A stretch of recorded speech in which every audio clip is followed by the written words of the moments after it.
하나님께서 오늘 우리에게 주신 말씀은 신약성경 마가복음 8장 29절의 말씀입니다.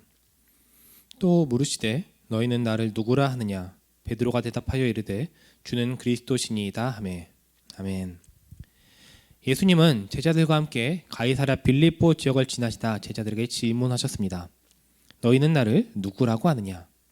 이 질문에 베드로는 주는 그리스도시니이다 라고 말합니다. 그리스도는 메시아를 뜻하는 헬라어 단어로서 기름 부음을 받은 사람이라는 뜻을 가집니다. 이스라엘 문화에서 기름 부음을 받는다라는 것은 하나님께서 택하시고 구별하신 사람이라는 의미를 갖는데, 이스라엘에서는 왕, 제사장, 그리고 선지자에게만 기름을 부었습니다. 그러면 베드로는 여기서 어떤 의미로 예수님을 메시아라고 했을까요?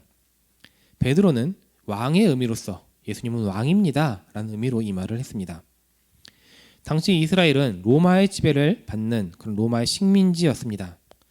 그래서 이스라엘 사람들은 로마의 식민 지배를 끝내고 이스라엘을 독립시켜줄 강한 힘을, 왕 같은 지도자에 대한 열망이 컸습니다. 그리고 하나님께서 그러한 왕을 보내주실 것이라는 메시아 사상이 민간 사회에 많이 퍼져 있었습니다. 베드로는 지금 예수님을 그러한 이스라엘을 구원할 강력한 왕으로 생각하고 대답한 것입니다. 하지만 베드로의 대답을 들으신 후 예수님께서 하신 말씀은 베드로의 생각이나 기대와는 전혀 달랐습니다.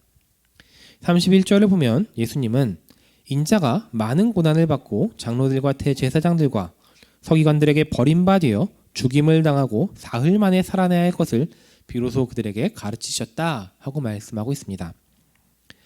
예수님께서 말씀하신 메시아의 모습은 왕으로서 승리하는 모습이 아니라 반대로 고난받고 십자가를 지는 메시아의 모습이었습니다. 이에 당황한 베드로는 예수님께 강하게 항변하지만 오히려 예수님은 베드로를 강하게 꾸짖으십니다. 왜냐하면 십자가 고난과 죽음만이 온 인류를 구원할 예수님의 메시아 사명을 완수할 유일한 길이었기 때문입니다. 예수님은 사람들의 기대와 달리 왕으로서 다스리는 메시아가 아니라 고난과 죽음으로 인류를 구원하는 메시아로서 이 땅 가운데 오셨습니다.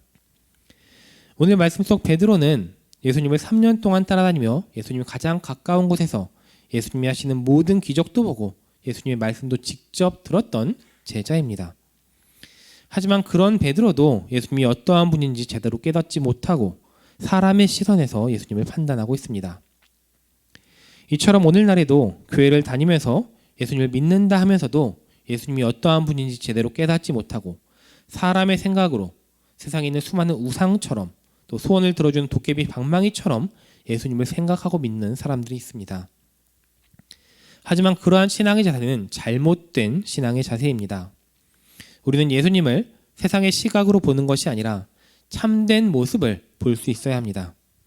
예수님을 내 소원을 들어주는 어떤 도깨비 방망이처럼 생각하고 믿는 게 아니라 죄 많은 나를 구원하시기 위해 오신 하나님의 아들로서 나를 구원하시기 위해 십자가 고난과 죽음까지 감당하신 구세주로 제대로 믿고 알고 믿어야 하겠습니다. 우리 모든 청소년부 친구들이 예수님을 바르게 알고 바르게 믿는 올바른 신앙의 사람들이 다 되시기를 간절히 바랍니다.